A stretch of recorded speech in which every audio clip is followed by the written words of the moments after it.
Hi, this is Dr. Neela Bakore, and we are starting a new chapter that is photosynthesis. When we talk of photosynthesis, there are two words which make this one word, photosynthesis. Photo is for light and synthesis is building up or to make something. So, something is being synthesized with the help of light.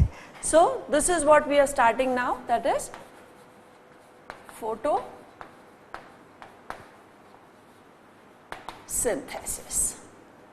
So, using light, green plants synthesize their own food. This is what is photosynthesis. We will discuss this in detail. Earlier, like when this concept and this idea was discussed amongst the scientists, some scientists thought that all that organic matter which is synthesized by the plants is actually coming from, the raw material is coming from the soil. So, two scientists, that is Aristotle and Theophrastus,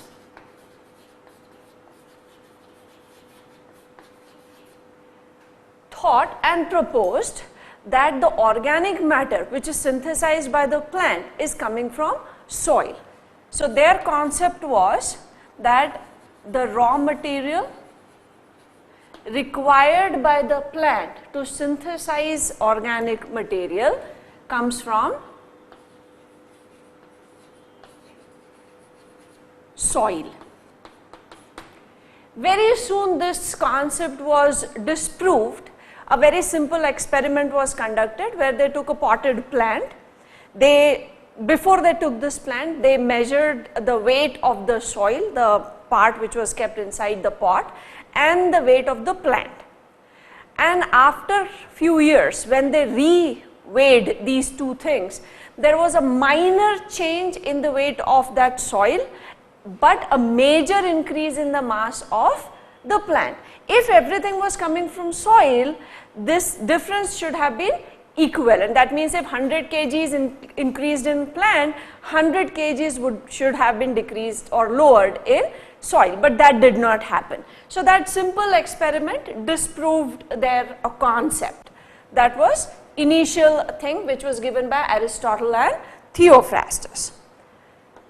Van Helmont, another scientist, changed this theory a little bit, because the original concept was that everything is coming from water. But when we have a potted plant or when we have a plant growing in soil, we have to water it. We have to supply water to that plant. So, Van Helmont said that this raw material which the plant uses to synthesize organic matter comes from water. So, his concept was that raw material comes from water. Instead of soil, it is coming from water. Both these theories actually were disproved later on when the complete process of photosynthesis was understood. One more scientist, von Neil,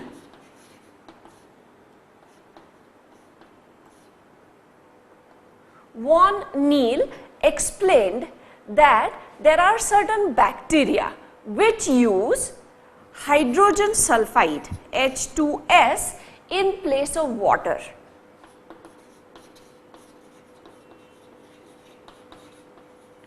And when they use this hydrogen sulfide to fix carbon, the basic reaction which was proposed was that carbon dioxide reacts with this hydrogen sulfide. Basically, reaction is this hydrogen from hydrogen sulfide is used to reduce carbon dioxide. This is how the organic matter or glucose was synthesized, and what was given out as a byproduct was the sulfur. So, this is what he observed in sulfur bacteria which use hydrogen sulfide instead of water. So, what is the basic use of water?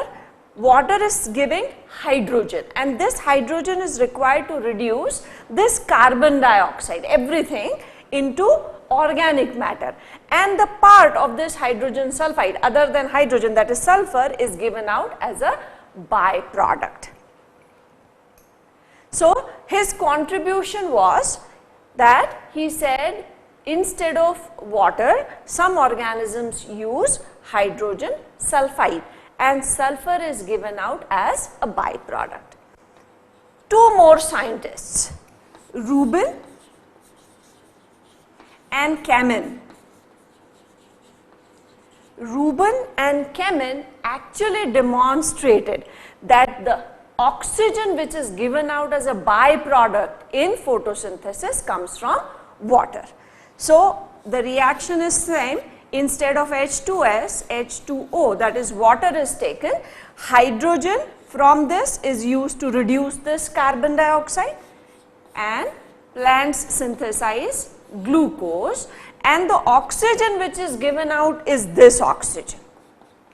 And they proved it by using radioactive oxygen. So they used oxygen 18, and the oxygen 18 was used to make this water molecule, and when they examined the oxygen which was liberated during this process was also the same isotope of oxygen. So that proved that oxygen which is given out is coming from water.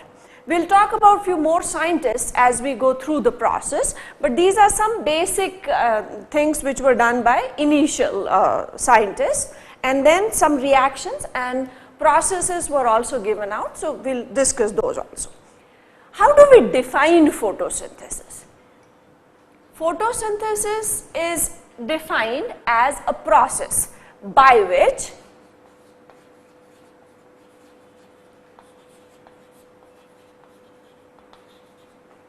plants or green plants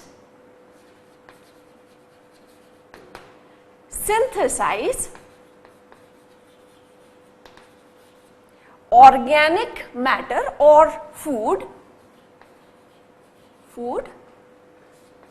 or organic matter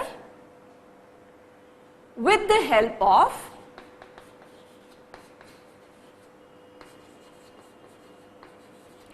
carbon dioxide and water in presence of sunlight and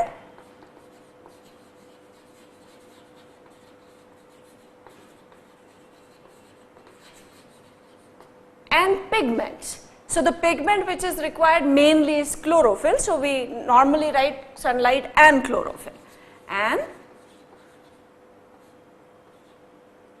chlorophyll.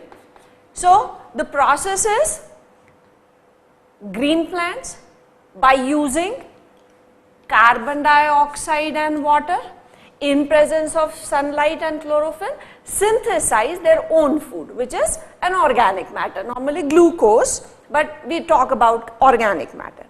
Anything else which is given out? Oxygen is given out as a byproduct.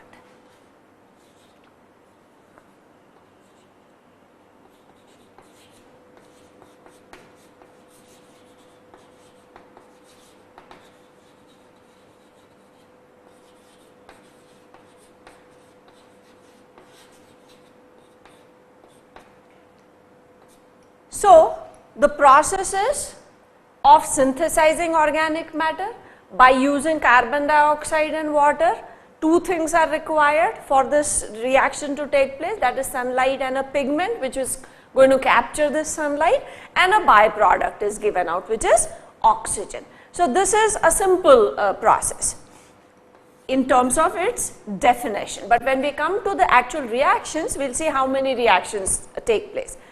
There is one more way in which this complete process of photosynthesis can be explained. It is conversion of solar energy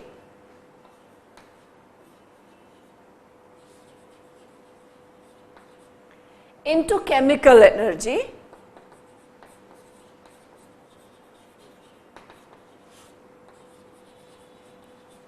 and using this chemical energy to fix carbon.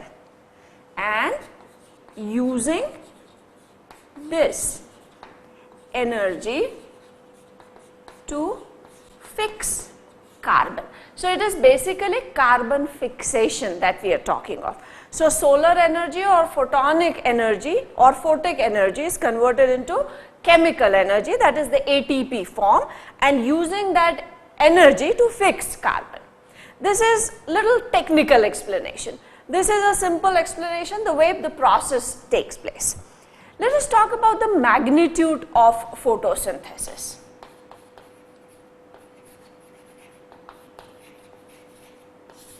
Magnitude means the vastness, the intensity, how much is what we are talking about.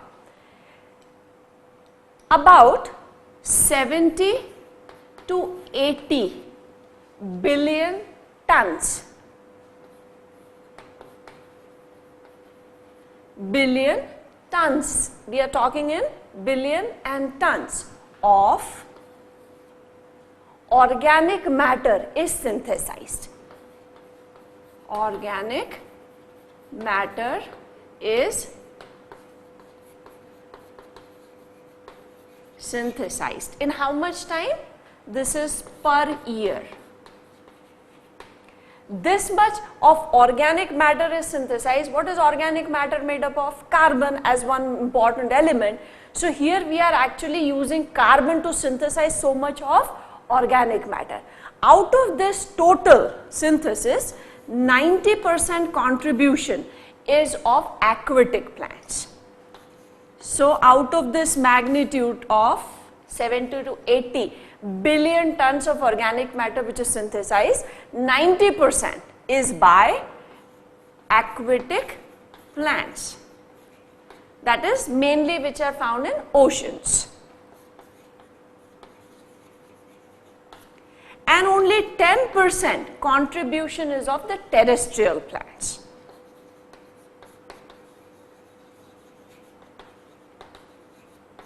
Terrestrial plants. This is in terms of the carbon which we are actually fixing, so the amount of organic matter. How much of light energy are we using? The estimate is that out of all the light energy that falls on the Earth's surface, these plants are able to use only 0.2% of the total light energy that comes on the Earth's surface, of the total light energy on the Earth.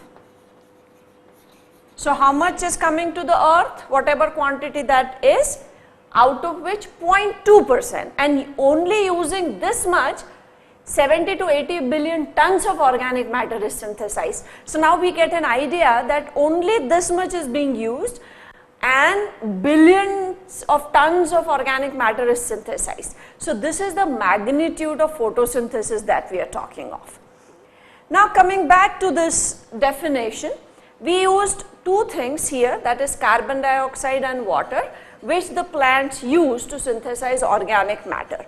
So, these two, that is carbon dioxide and water, are considered as the raw material for photosynthesis.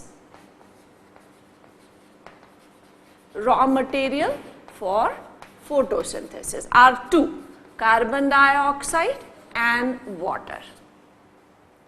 Carbon dioxide is available in the air, and from air it is taken through stomata by the plants. Water is taken from the soil, it is absorbed by the root hair. So, these two raw materials are coming from air and soil. So, this from air and water is from or taken from the soil. There are two conditions which are required. One is light or solar energy. So, the source is sun, and the fourth condition is the pigment, that is chlorophyll, which is present in the plant itself. So, this is in plant. So these are 4 things which are necessary for photosynthesis to take place. There are 2 raw materials, that is carbon dioxide and water, and there are 2 conditions. One is sunlight and other is a pigment. Now we are writing chlorophyll, but we will see in some time that there are many pigments which help in photosynthesis, but the most important one is chlorophyll, so chlorophyll is written here. So 4 things necessary. Now let us talk about the site of photosynthesis. Where does it take place? We have seen the structure of chloroplast. So chloroplast is the site, but we will quickly go over the structure to see exactly what happens in photosynthesis. So let us take the site of photosynthesis. So site means exact place where photosynthesis is taking place. The complete structure which helps in photosynthesis is chloroplast. So the site is written as site of photosynthesis is chloroplast. Now where is this chloroplast and how is the structure? Though we have discussed this in detail in this chapter of cell structure, let us quickly talk about this. If you see a leaf, in the leaf, if we take a section of the leaf, there is upper epidermis which has flattened cells, the lower epidermis which has these tiny openings called stomata. Upper epidermis is covered with a layer of cuticle and lower epidermis has stomata. In between these 2 layers, there are parenchymatous cells. These cells, they are arranged in 2 layers or 2 types. The cells which are on the outer side or near the upper epidermis, they are compactly arranged. This is known as Palisade Parenchyma, compactly arranged. This is known as Palisade Parenchyma. This is the area where we would have the vascular tissue, that is xylem and phloem, and rest of the cells, they are loosely packed. These are also parenchymatous cells, but they are not compactly arranged. This is known as spongy parenchyma.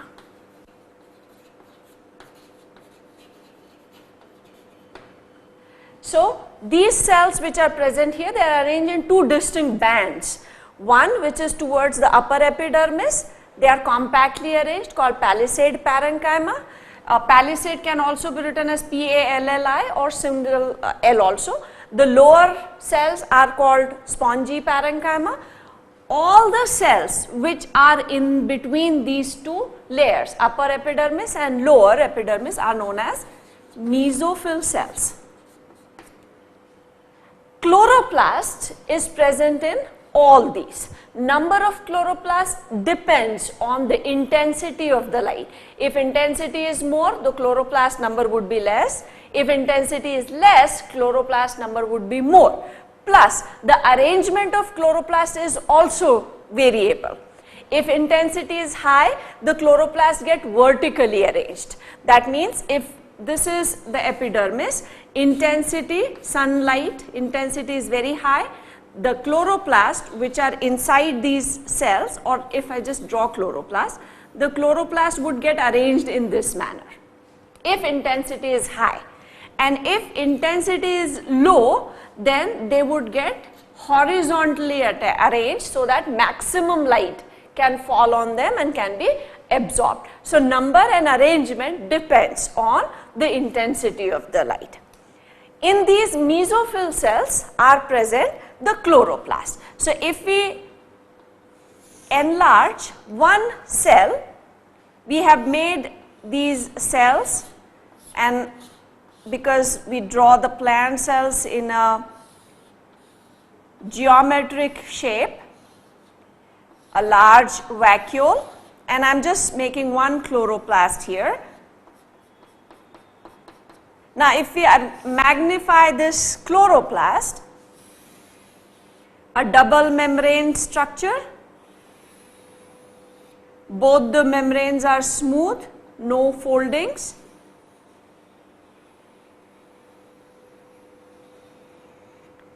And there are some membranous structures called thylakoids, and these thylakoids, they are arranged in stacks. So, these stacks of thylakoid are known as grana.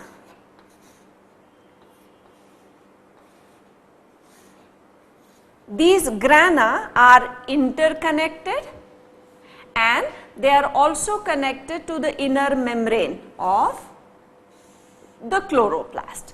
Plus, this chloroplast has its own circular DNA, which is known as the plastidome. It is also known as ctDNA, chloroplast DNA. This matrix which is present here is known as stroma. And this stack of thylakoids is known as a granum, and multiple are known as grana. Plus, there are some ribosomes which are also found in this stroma. These ribosomes are 70S type. So, this is the structure which we have already discussed in the chapter of cell. Inside the thylakoid are present the pigments. Now, we draw these pigments here. This is the green pigment chlorophyll.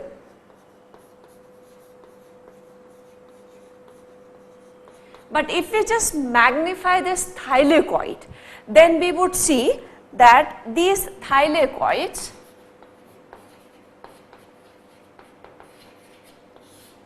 have these kind of membranes,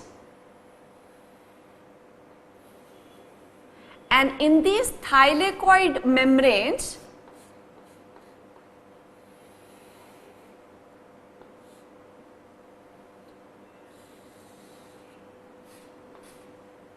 are present 4 protein complexes or 4 complexes we can say. One is called photosystem 1 complex. PS1 is for photosystem. So, PS1 complex, PS2 complex,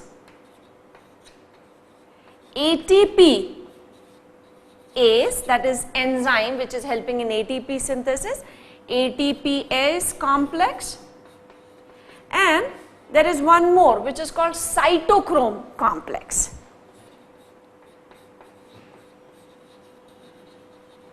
Cytochromes are electron acceptors, so they would help in transfer of electrons from one side to the other side of the membrane. So, there are 4 types of complexes which are seen. The membranes which are exposed, they have photosystem 1 and ATPase complex. So, there are 2 complexes which are here on the exposed part.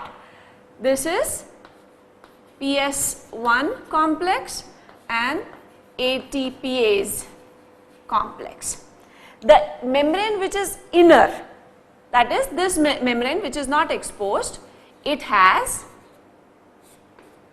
PS2 complex, and cytochrome is everywhere because cytochrome has to help in electron transfer. One more important thing is these stroma lamellae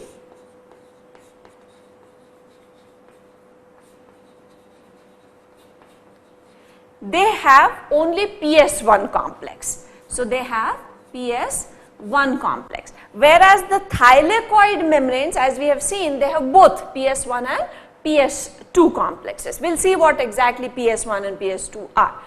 So, thylakoids have these complexes, and what is this complex made up of? PS1 and 2, they are made up of chlorophyll, pigments and some accessory pigments. That means there are some helping pigments also.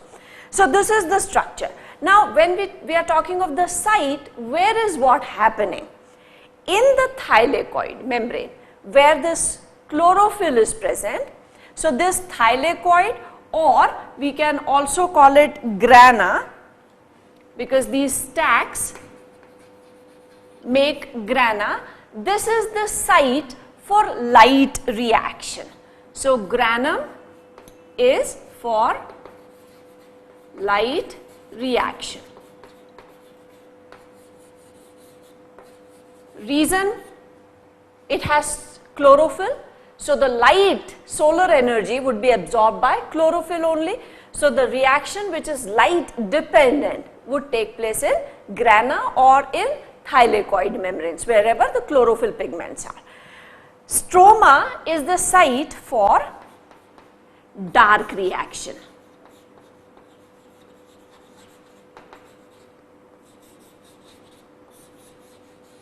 So stroma for dark reaction and grana for light reaction.